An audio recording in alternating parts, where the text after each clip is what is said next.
Test हुए हैं, तो उसमें कितने माइनर्स बताए जा रहे हैं? देखिए, अभी अभी कुल मिला के जो कल तक जो संख्या थी वो 3 माइनर्स की थी, लेकिन उसमें हो सकता है संख्या घटी बढ़ी हो, अभी उसमें उसका आंकड़ा मेरे पास नहीं है। लेकिन माइनर्स के साथ हमारी बेसिकली जो काउंसलिंग की ही चीज़ें कर रहे हैं। देखिए, जो बच्चे छोटे हैं उनको ख़ास तौर से पढ़ाई पे लगाना चाहिए।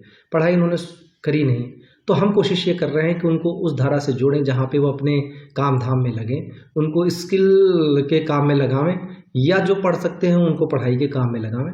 हमारा पूरा प्रयास है।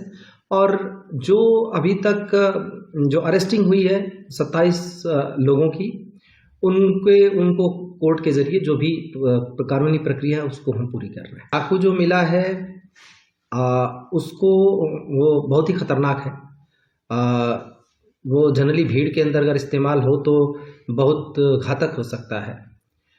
जो भी हमें अवैध हथियार मिले हैं या मिल रहे हैं उनकी रिकवरी की जा रही है। मैंने जैसा कहा कि साक्ष्य संकलन किया जा रहा है, ये एविडेंस के कलेक्शन के अंतर्गत ही आएगा। अभी हमें कोई जल्दीबाजी नहीं है कि हम घरों में लोगों के ऊपर प्रेशर डालें या घरों को हम छानबीन करें। जब लोग खुद ही सहयोग कर रहे हैं हमारा एविडेंस कलेक्शन में, तो मुझे कोई ज़रूरत में नहीं महसूस होती, लेकिन आवश्यकता पड़ने पर कोई भी चीज़ करेंगे। जो समाज विरोधी तत्व हैं उनको चिन्हित जरूर करेंगे, जो उकसाने वाले तत्व हैं उनको भी चिन्हित करेंगे, और जो लोग इस साजिश में शामिल हैं उनको भी बेनकाब करेंगे। यहाँ तक जो गुटों का या जातिगत संघर्ष है उसके पहलू पर जैसे साक्ष्य आएंगे, हम जांच कर रहे हैं, जैसे साक्ष्य आएंगे उसके अनुरूप कार्रवाई करेंगे। हम पहले से कोई भी थ्योरी लेके नहीं चल रहे हैं। हाँ, सूचना हमें भी है, पर उस पर हम बिना साक्ष्यों के कोई भी चीज़ स्पष्ट रूप से नहीं कह सकते। एक अभी हमारे पास फोटोग्राफ आया है जिसमें एक व्यक्ति गोली चलाता हुआ दिख रहा है, उसमें भी बिना, अभी आगे हम पड़ताल कर रहे हैं, जब तक स्पष्ट रूप से वो चीज़ नहीं आ जाती, पिक्चर नहीं आ जाती। इसके साथ ही कई सारे लोगों के कैमरे तोड़ने, सीसीटीवी कैमरे तोड़ने, वहाँ पर कुछ लोगों द्वारा फायरिंग के लिए इशारा करने जैसे बहुत सारे वीडियोज़ हैं।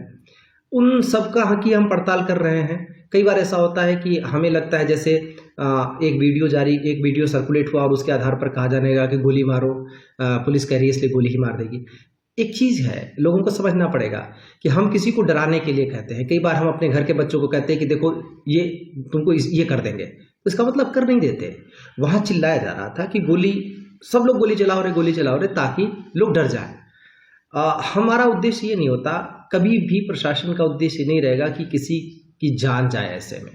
लेकिन ये बात समझने की है कि जो जगह जहाँ पे सारी दुकानें बंद थीं, जहाँ पर किसी के आने जाने का कोई वजह नहीं थी, न कोई कॉलेज था, न कोई स्कूल था, न कोई वहाँ पर व्यापार संचालित था, न कोई ऑफिस था, क्यों इकट्ठे हुए? और इकट्ठे हुए जिन परिवारों के बच्चे मरे हैं, वो कोई कह रहा है कि साहब वहाँ गया था, वहाँ बच्चे को मार दिया, इस काम से गया था। जाहिर सी बात है, पुलिस तो केवल मस्जिद के इर्द गिर्द ही थी। और अगर कोई भी ऐसी घटना हुई, चप्पे चप्पे पे लोगों के पास मोबाइल फोन्स हैं, यहाँ पर कोई भी वहाँ पे उसकी वीडियोग्राफी कर सकता है, फोटो ले सकता है। एक भी फोटो कोई नहीं दे रहा है। मैं इंतजार करूंगा कि लोग वीडियो के साथ आवें। मैं ओपन हूँ, मैं ये नहीं कह रहा हूँ कि हम कंक्लूसिव कोई रिमार्क दे रहे हैं। जैसे जैसे आएंगे लोगों के साक्ष्य, वैसे वैसे हम कार्रवाई करेंगे। पर लोगों से अपील यही होगी कि बहकावे में ना आए। जैसे किसी ने कहा कि इतना जान लें कि सर्वे का क्या मतलब है। सर्वे का मतलब है वीडियोग्राफी। उस स्ट्रक्चर की वीडियोग्राफी रही थी। वीडियोग्राफी होने पे किसी को क्या एतराज हो सकता है, और प्रशासन पे क्यों किसी को हमला करना चाहिए? अगर वहां पे किसी ने कहा भाई स्ट्रक्चर के साथ, बिना आप देखें नीचे से आपने क्या देख लिया? जो लोग ये कह रहे हैं कि स्ट्रक्चर के साथ छेड़छाड़ या कोई भी चीज हुई है, उनको ये बात सिद्ध करनी होगी, साक्ष्य देने होंगे, और बिना साक्ष्य के हम कोई चीज नहीं मानेंगे। मृतकों के परिजनों को इन्वाइट किया है, अगर वो FIR लॉन्च करना चाहें बेशक हम उनका FIR लॉन्च करेंगे। 4 व्यक्तियों का मारा जाना दुर्भाग्यपूर्ण है।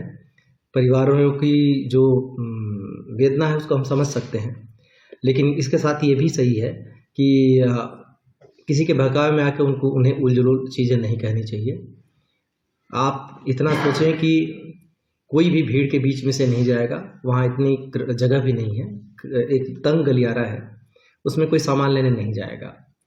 जो लोग वहाँ पे मौजूद नहीं होंगे उनकी जान को खतरा होने की कहीं कतई संभावना नहीं है। अगर कहीं कोई दूर से कोई चीज़ एक्टिविटी कहता है, बताता है, तो उसकी वीडियोग्राफी इतना आसान भी नहीं है। कि कोई दूर से ले आए, और दिन का वक्त है, कोई रात का भी वक्त नहीं है, लोगों के बहकावे में आकर बयान न दें। बेहतर होगा कि वो FIR लॉन्च करें। और तीन परिवारों की तरफ से तहरीर आ भी चुकी है। हम ओपन हैं, हम ट्रांसपेरेंट हैं। मैं एश्योर करता हूं कि हर एक चीज़ का साक्ष्यों के आधार पर उनकी जांच होगी और साक्ष्यों के आधार पर ही कार्रवाई होगी। कि कोई भी कार्रवाई नहीं की गई है, ये एश्योर करता हूं। जो माननीय सांसद के ऊपर जो मुकदमा दर्ज हुआ है, या माननीय विधायक जी के पुत्र के ऊपर जो मुकदमा दर्ज हुआ है, उसमें 19 तारीख को जो उनकी गतिविधियां रहीं, उसके बाद जो जुमे के नमाज के वक्त की जो उनकी गतिविधियां रहीं, और बाद में कई सारे साक्ष्य और पूछताछ के आधार पर लोगों से जो चीज़ें मिली हैं, उसी के आधार पर हमने मुकदमा दर्ज किया है।